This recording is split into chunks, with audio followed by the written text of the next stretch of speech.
The Cowboys have one of the best pass defenses in the NFL, and they've got a surging offense after they put 49 points on the Chicago Bears. But where did they rank in the NFC, a conference that appears to be wide open as the top three favorites, the Packers, the Bucs, and the Rams, have disappointed strongly to begin the season? Where do they rank in the NFC right now? We'll talk about that tonight on the show, but also we'll take a look at the biggest strength and the biggest weakness of each of those top four teams in the conference. We'll take a look at some of the teams that maybe missed the cut from the top four. And then, of course, I will give you my two reasons why I believe the Cowboys should rank at number 2.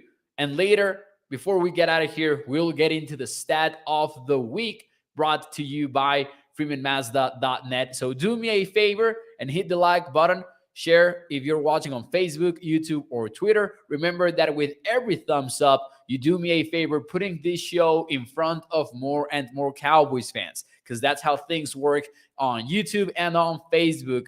Every like puts this show in front of more Cowboys fans. That's how it works. Welcome everybody into the show. Thank you for tuning in. Hope that you guys are having a fantastic Wednesday night. World Series Game 3, maybe, for those of you who are watching baseball. I hope that you guys enjoy it. We'll see if the Phillies end up with another surprise win. Let me shout out some people here on the Facebook chat and the YouTube chat. We've got Samuel Rowe, we've got Toxic Tongue, we've got Jameson, 6 to Midnight, Kenneth Fraser over at Facebook as well. Let's see. Gregory also on the YouTube chat. Welcome everybody into the show. Thank you for being here. Let's get this started. Without any further ado, now that more of us are here, let's start the show officially. Here we go. 1, 2, and 3.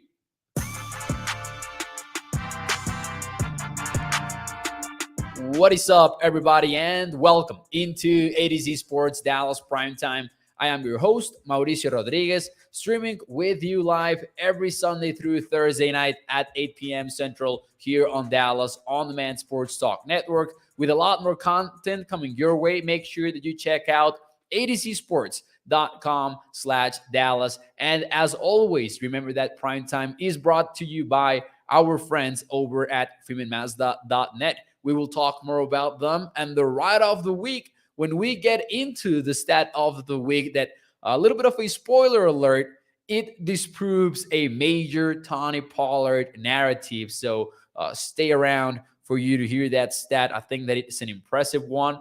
Let's get right into it, though. Before we begin here, let's get right into it. Let's get into the NFC. And let me ask you a question right now on the Facebook chat and on the YouTube chat. Where would you rank the Cowboys right now in the NFC? It's a tough conference to figure out. I'm not even going to lie. You know, you look at things on the other side of the NFL, and you look at the Kansas City Chiefs and the Buffalo Bills, with the Bills on top right now, the way that they're playing.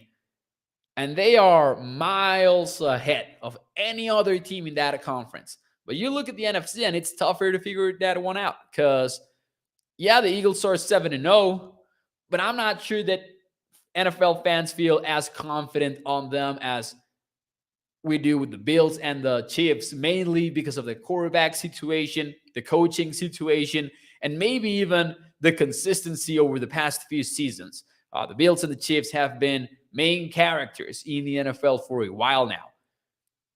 And then you do see some contenders in there, like maybe the Cincinnati Bengals. They have a lot to figure out. The Baltimore Ravens, they're slowly but surely trying to find that rhythm offensively and that balance between their rushing offense and their passing offense.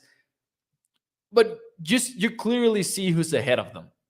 In the NFC, I don't think that's the case. And the thing about the NFC is that I think that it's even harder to figure out who follows the Philadelphia Eagles who are at number 1 because they're 7-0, likely. I would understand if somebody wants to make the argument that the Philadelphia Eagles are not number 1, but it's a tough case to make because they're playing very good football at this moment and they are undefeated. So it makes it tougher. And I think that one of the biggest reasons why it makes it tougher is that consistency year over year that we just talked about with the Bills and the Chiefs. If the Packers were looking like a decent football team, or the Buccaneers were, or the LA Rams were, maybe we would think that we had a better grip on who these NFC teams are. But since none of those three are really looking well right now, they're looking quite disappointing, each and every one of those squads. It's tougher to figure out because these are quote unquote new kids on the block, right? You've got the Cowboys that are tough to figure out because we've seen 3 weeks worth of Dak Prescott Cowboy football. And then you get the Minnesota Vikings with Kirk Cousins that they have been on and off over the past few years. You get the San Francisco 49ers that have always seemed to be around the conversation but never gotten the credit because of who plays quarterback for them, maybe. So it's just tough. So let's see. The question from me to you, where would you rank the Cowboys in the NFC?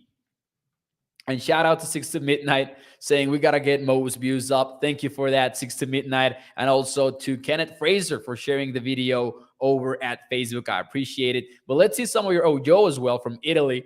Let's see some of your answers here, though. Gregory goes with second in the NFC. 6 to Midnight says third until we beat the Birds. And 6 to Midnight, I would be curious there because from what I can see, you've got the Eagles ahead of the Cowboys, but who else? I would be curious there. Second only behind Philly for now. Kenneth goes with number 3. Third or fourth for Floyd Wright. Let's see. Fourth for Joe, watching from Italy. Oh, here we go. 49ers are number 1. I don't care what the records say. So 6 to Midnight. I think that's a fair argument. Gregory says, I think that the San Francisco 49ers are more scary than the Bucks. Let's see. 2 for Ed. At this time, says Jack. Third. So from what I can see, here in the Facebook chat and the YouTube chat, we are mostly split between number 2 and number 3. I don't think that anyone is going to say number 1 right now. David says first till Philly beats Dak. Okay, David. I think that's even more fair than it appears to at first sight. But let me share with you my rankings for the top 4 teams in the NFC at this moment. And I have at number 1, the Philadelphia Eagles, and I have the Cowboys at number 2. That's not a surprise. You can see it on the title of the video. But let's get into the reasons why. Rounding up my top 4, you get the San Francisco 49ers, and you get the Minnesota Vikings. Let's talk about the biggest strength for each of these teams. Let's talk about the biggest weakness for each of these teams. And then let me tell you my 2 biggest reasons why Dallas is the second best team right now in the conference. Let's start with the Philadelphia Eagles. Their biggest strength, man, it's got to be their offensive line. It's the best in football. And when you look at their offense, it's really a kind of simple offense. They will run right at you, and they will run a lot of solid, time-tested concepts on offense. They will not do anything too crazy. They will not play some of these crazy routes that you see from the Chiefs or from the Bills. They will just run RPO stuff.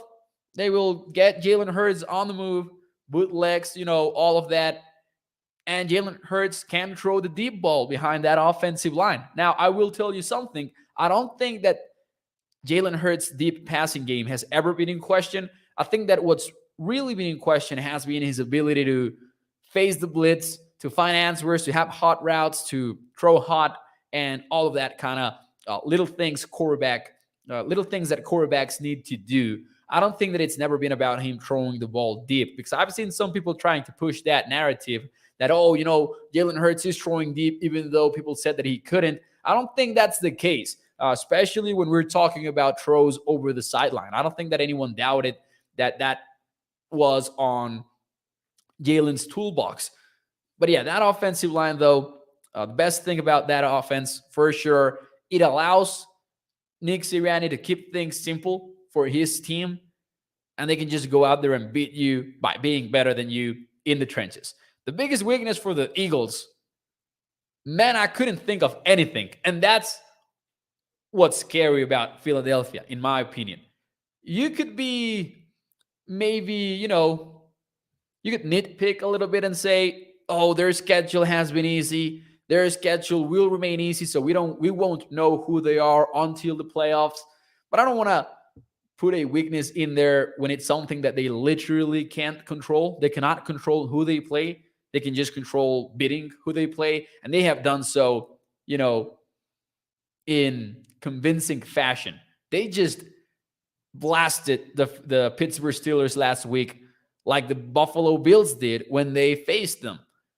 They have played some dominant football for most of the season. So I'm not going to put that as a weakness for the Eagles. I also thought of putting what we have talked about of facing the blitz in there because Jalen Hurts, in my opinion, has yet to prove that. But also, he's played well enough for me to not want to put Jalen Hurts as the biggest weakness for the Philadelphia Eagles, because that wouldn't really make a lot of sense. Maybe we can still talk about how that's the weakness that you need to exploit when facing the Eagles quarterback, but it's not nearly bad enough for us to put that down as the biggest weakness for the Eagles. So I will say that that's perhaps one of the scariest thing about Phillies. I cannot think of a single weakness that I could point out and say, oh, this is what's going to get them. I can't. They have a good defensive line. Position by position, they have one of the best rosters in the NFL. I think that if you're ranking rosters right now, you could say that the Eagles have the best one in the league, even over the Buffalo Bills, especially because the Bills do not have a super good offensive line. So I got to give them that respect. I don't think that Philly has one glaring weakness, which is carry. Will a better team maybe shed light on what is their biggest weakness that we maybe have not seen yet? Maybe, but at least on paper, I cannot think of where. Toxic Tom says, second half performance, that might be it. That might be it. And even that, I would have to check some of the numbers, because I've seen this trend of, them scoring in the second quarter and just that. But I would have to check out the efficiency numbers and all of that in order to be convinced about that one. Toxic, I don't know, maybe you have, but I would wonder about that one. That's an interesting one. David says Jalen versus a great defense and having to score. John says inexperience is their weakness. That could be a fair one. Hurts has to go RPO against us, says Samuel Rowe. The thing is, they can go RPO and they can do it well. So I don't think that them having to run RPO is a weakness. The fact that they can do it so efficiently is part of what's scary. Bruce says, Mo, even in the boys game at Philly, they had an explosive second quarter and nothing else, says Bruce. That one is definitely interesting. And I would have to, put together a deeper dive into what has gotten the Eagles in those situations, because that's a crazy stat. The one that they are the highest scoring team in the NFL in the second quarter, and then one of the least scoring teams in the other three. That's some crazy stuff. Joe says, I am watching you and watching my Houston Astros right now. Shout out to Joe. Thank you for tuning into the show. I appreciate it. Even more so when your team is playing game 3 of the World Series, game 4 of the World Series. That's crazier. Let's see. Eagles special teams to Samuel Rowe. That's definitely their biggest weakness. Didn't want to include it right now. I did think about it, especially because they're 28 in DVOA or something like that, but didn't feel as tangible to me. Maybe you can criticize me as a casual to put it that way. But anyways, the Eagles are number 1. I don't think they have a big weakness that I'm scared about. But the Cowboys are at number 2. Their biggest strength, I think you already know this, but I would say their pass rush. It's crazy how good their players are up front.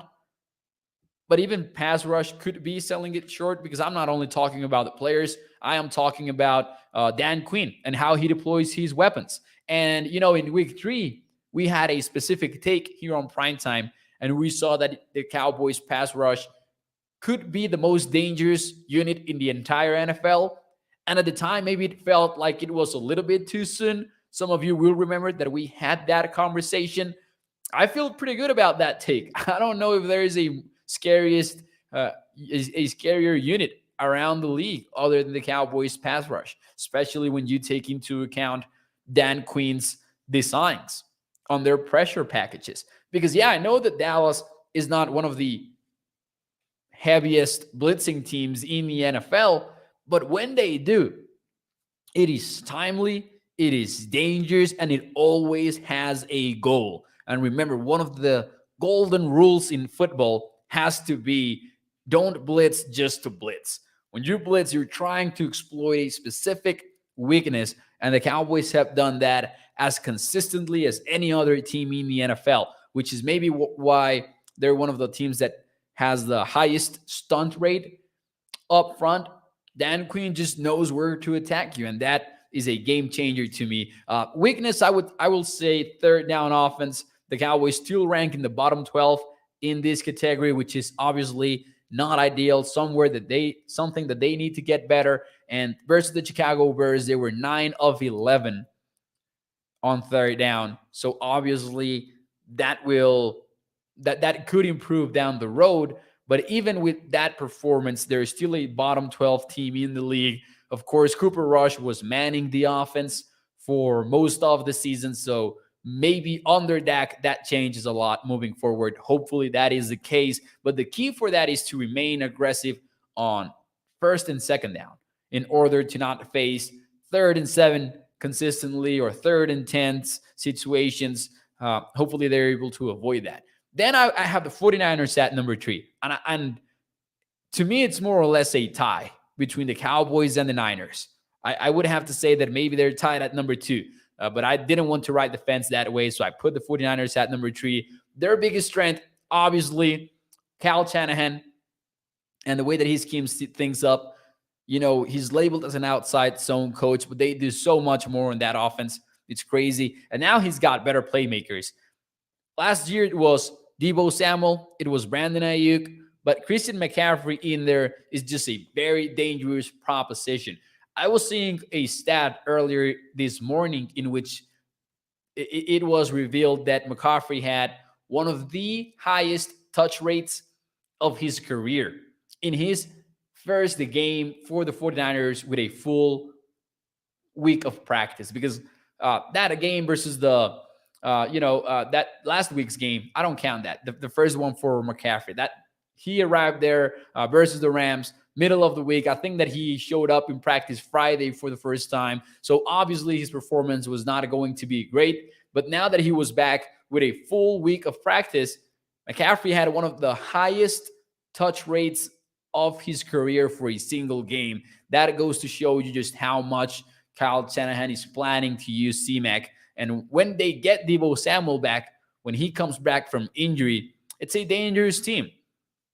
And we saw firsthand how dangerous those schemed runs can be in the playoffs. And that's definitely a concern. How would you match up against a team that's physical, that's solid in its concepts? But their weakness, obviously, Jimmy G. Out of the 4 teams that we have here in my top 4, Jimmy G might be the worst. And make no mistake about it, he makes Kyle Shanahan's scheme work.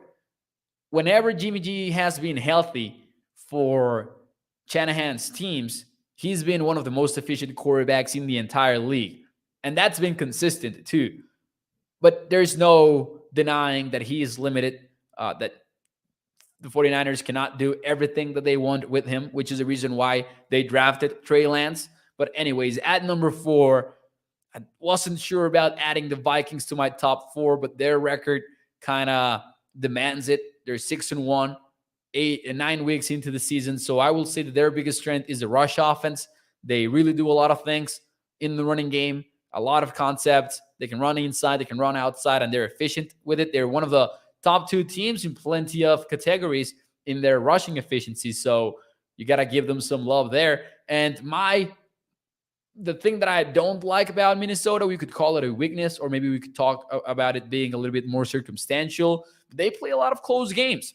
Out of their 6 wins, 5 have been 1-possession wins. And that never bodes well for NFL teams. When you cannot put teams away, and when you are consistently having to win close games, we've seen regression before. And that's the reason why many of us question the New York Giants, for example, who maybe some people would have here because of their record, but I cannot get in the Giants bandwagon just yet. I'm not going to include them there. I don't think that they make the playoffs. And if Giants fans are watching right now and they're starting to get mad, let me at least add this.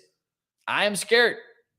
As a Cowboys follower, I am pretty scared about where the Giants are headed. Brian Daboll is doing a heck of a job.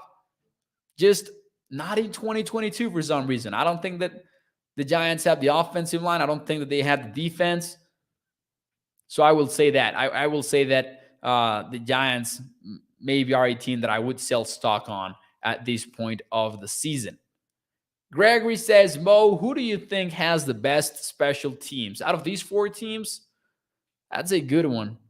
That is a good one. I would need to really dive into the numbers, but just like first impression, I would have to say that maybe the Cowboys are in that conversation. We know that the Eagles are not it. We know that. We can dismiss them entirely. I would need to dive a little bit deeper into the Vikings and the 49ers and how they have fared. But if I had to guess, I would say that the Cowboys have the best unit there, and then maybe the Vikings, because I remember hearing about the 49ers having some of those issues as well. Let's see. Now, that's a good point from Russell. I would be shocked if they don't make the playoffs. Too easy of a schedule. That is true. I will give you that, Russell. Especially when the AFC South literally doesn't have a good team right now, or at least not a clear-cut favorite. Let's see. Bears are the number 1 rushing team because of Justin Fields. They ran on the edges against an over-pursuing defense, Scotty Oliver. And as you guys know, we saw that firsthand too when the Cowboys played the Bears, and we saw even DeMarcus Lawrence make some of those mistakes in the over-pursuing department and maybe not really staying disciplined versus Justin Fields, even though you needed to. And we criticized that a lot about the lost game earlier in the week. So let's get into those 2 reasons why the Cowboys are the second best team in the NFC right now. That's where I see the NFC and where it stands right now. You guys saw the Canelo frame in there in the blooper. But the 2 reasons why I would have the Cowboys as the second best team in the NFC, obviously the pass rush, what we just talked about. I think that is a team that can generate a lot of mismatches, even against offensive lines like the one that Philly has. Maybe not talent-wise, but I do trust Dan Quinn to put Micah Parsons, to put Marcus Lawrence, Oza, and his best players in isolated one-on-one situations, or maybe he can do enough to confuse Jalen Hurts like he did, in my opinion, in that first game against the Eagles, even though it didn't show up on the scoreboard at the end. But we saw a little bit of a confused Jalen Hurts here and there when Dan Quinn turned up the heat. So that's number 1. But number 2, we talked about Jimmy G being the worst quarterback out of those top 4 teams, at least in my rankings. Wouldn't you agree that Dak Prescott is the best out of these 4? Because you can make the argument that even though they are struggling right now, that Aaron Rodgers and Tom Brady are still better options at quarterback. I wouldn't get mad at that argument. But those 3 teams, the Packers, the Bucs, and even the LA Rams, are dealing with a lot of stuff right now. If they were looking hot like the 49ers are or like the Eagles are, maybe I wouldn't feel as confident about Dallas having one of the best quarterbacks among the real contenders. But considering everything that's going on with each of those teams, I feel very confident about where the Cowboys are at regarding the quarterback situation. I would take Dak over Jalen Hurts any day of the week. The same with Jimmy G and the same with Kirk Cousins. Even though I am higher on Kirk Cousins than maybe the average NFL fan. I like the guy. I think that he's a good quarterback and a little bit underrated. But Dak has to be the best one out of these four by a wide margin. And that matters because surely the Cowboys didn't trade for Brandon Cooks or for Chase Claypool or for whichever other wide receiver that was on Cowboys Nation's radar. But you do have Dak Prescott. You have a guy that can really elevate some of those receivers. And I don't think that's the case for many of these quarterbacks here.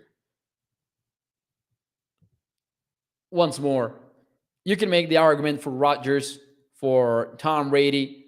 But right now, those two are in very bad situations. And by the way, this leads me to another question that I had in line for you, which is which of Green Bay, Tampa Bay, or LA has the highest chance of bouncing back? Who do you think out of those three, the three teams that arrived at this season as the favorites,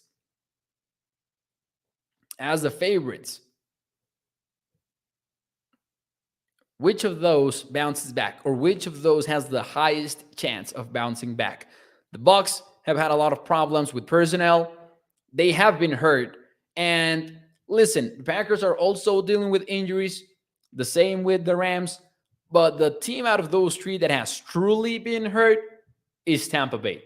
They were the third most hurt team according to Pro Football Focus metric, which is wins above replacement, games lost based on wins above replacement. And Tampa has a third highest team in terms of injury, the third most injured team, while the Packers and the Rams are like in the bottom 7 or in the bottom 9. So they really have not dealt with a lot of injuries as the Bucs have. And that's maybe why a lot of people in the chat are going with Tampa. Floyd writes says Tampa Bay. Gregory goes with Tampa. Toxic Tom goes with Tampa. 6 to midnight as well. I will tell you what. I think that I agree. I don't know. I go back and forth on this one. Here's the thing. I'm figuring it out as I speak. I think that Tampa has the highest chance of bouncing back this season in terms of where they're going to get, because they might win the AFC South, even though they have a losing record after 8 weeks of action. They play in a division in which you get the Carolina Panthers, the New Orleans Saints, and the Atlanta Falcons, who have exceeded expectations significantly, but they're in an easy division. The Packers are going to have a tough go at the Vikings because they already have a significant lead over them. But in terms of which offense clicks first, I wouldn't be surprised if it's Green Bay's, because I trust Matt LaFleur a little bit more to solve that issue, because his offensive scheme really does try to make life easier on his quarterbacks, whereas I don't think that that's the case with Byron Leftwich. I think that Byron Leftwich offensive scheme is more about let's be better than our opponent and really not about giving your signal caller easy answers. That's more or less where I am at. I think that season-wise, Tampa is the answer. I think that offensively and who makes it click before, I might lean towards the Green Bay Packers in there. But my official answer has to be the Tampa Bay Bucs. David goes with the Rams. What concerns me about the Rams, and Dallas Cowboys 92 also says the Rams, even though I think it's a fair answer. What concerns me about them is the division that they play. They get the 49ers in there. They also have the Cardinals and the Seahawks. So tough stuff in there. But also, I would say the fact that that offensive line, is probably not getting a lot better. And that's not great for LA. They don't have a lot of players waiting to return from injury up front. They're just bad. That offensive line is one of the worst in the NFL. And then on defense, they're really hurting after Von Miller's departure. They're not getting to the quarterback. And the one guy that it seems like you need to worry about is Aaron Donald. Other than that, you're going to be okay versus that defensive line. Scotty says Bucs because of the division. The division is trash. Gregory says now flip the coin to defenses, Gregory.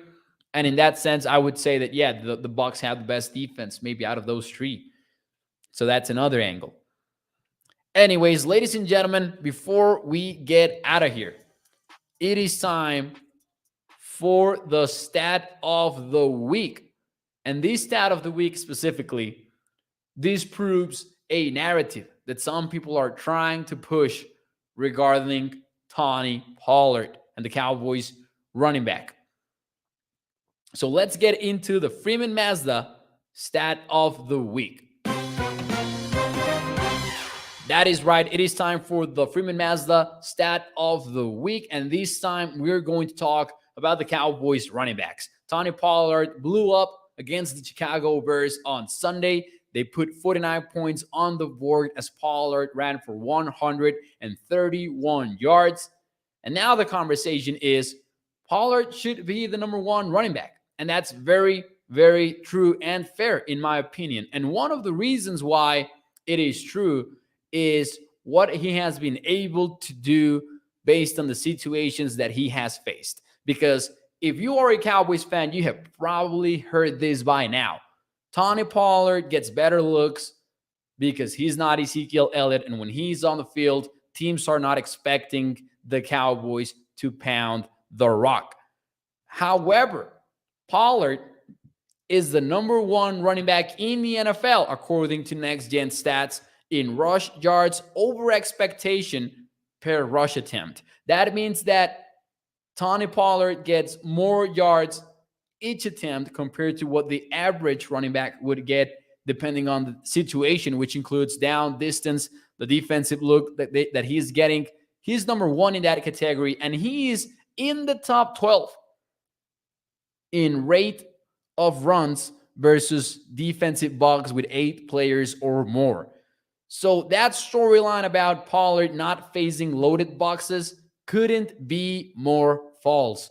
He is in the top 12 in the NFL in that category. Ezekiel Elliott is not. So if you're looking for another reason why Tony Pollard should be starting for Kellen Moore's offense, this is one of them. Probably one of the biggest ones. And earlier in the week, we have talked about him not only being better in EPA per play and stuff like that, that measures how big of a player you're getting, but also just in plain success rate. Pollard is number 3 in the NFL in success rate. Ezekiel Elliott is number 27. This means that it's not only about the explosive plays anymore. This time, it is also about just moving the chains or getting a 6-yard gain on first down or a 7-yard gain on second down. Pollard should be the number one running back of the Dallas Cowboys. All of that being said, I do have a question for you. Do you think that the Cowboys will make Pollard the number one guy at the position or not?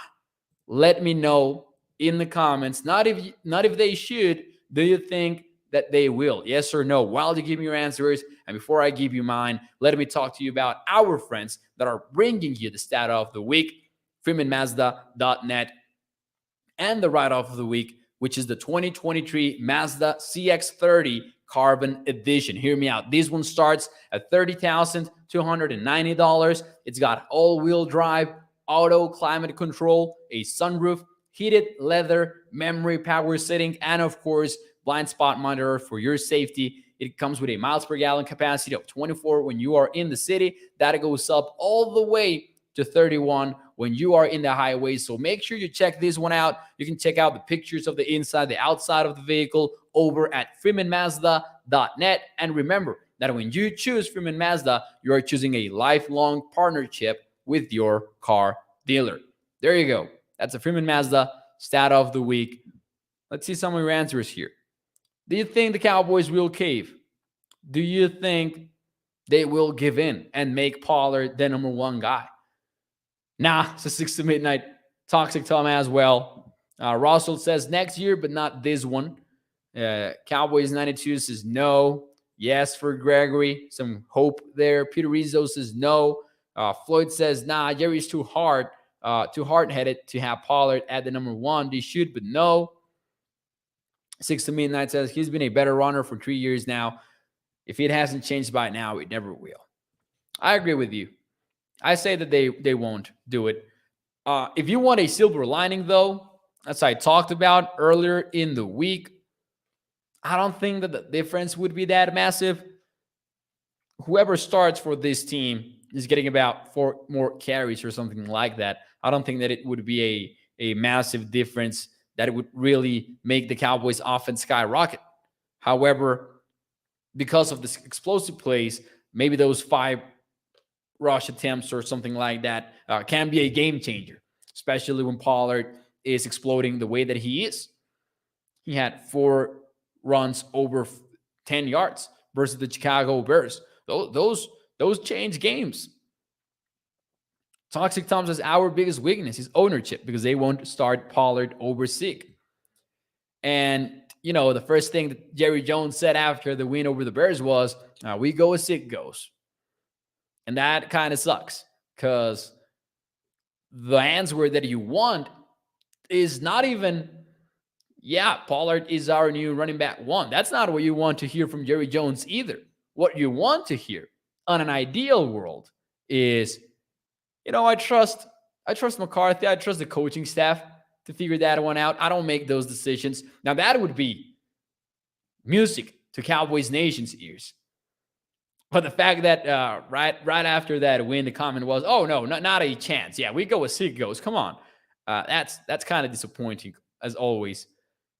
But as I said on Sunday night, and I will say it again, I will enjoy just seeing those 2 running backs go at it because make no mistake about it, even though Pollard is killing it, Zeke is also kind of killing it. He's been good. He's been good for this team, especially because of the situation that he has been in. Maybe not as clear from the stat sheet, but the Cowboys have asked him to pound the rock a lot in certain situations, and he's been good for the Cowboys this year. I don't think that he can really make the argument that he has not been good. So I'm happy about the duo. I think that we will see a lot of results over the next few weeks, and it's going to be fun. It is going to be fun. It's a great problem to have at 6 to midnight. They both have their positives, but I can't help think of all the yards we miss out on by giving the ball to Zeke more than Tony Pollard. And some people will say, it's because Zeke fits the style of what the Cowboys want to do offensively. Well, if he does, and if that's the case, shouldn't you change the style? Shouldn't you give the most explosive style the priority on your offense? So it's a controversial conversation for sure. But anyways, ladies and gentlemen, that will be it for us tonight on ADC Sports Dallas Primetime. I appreciate you joining me on this Wednesday night. It is a bye week, but still tomorrow we will have a lot to talk about here on ADC Sports Dallas Primetime. So make sure you tune in at 8 p.m. Central. Do me a favor before you leave. Hit the like button. Hit the thumbs up because every single like puts this show in front of more and more Cowboys fans. And if you enjoy the content, the biggest thing that you can do to support the show is take 1 second to hit that button. Hit that like. Get this show in front of more Cowboys fans. Help me out with the algorithm. And of course, I will see you tomorrow. As always, shout out to those who are in the room. Tommy915, Lloyd, Gregory, Toxic Tom, Rod as well.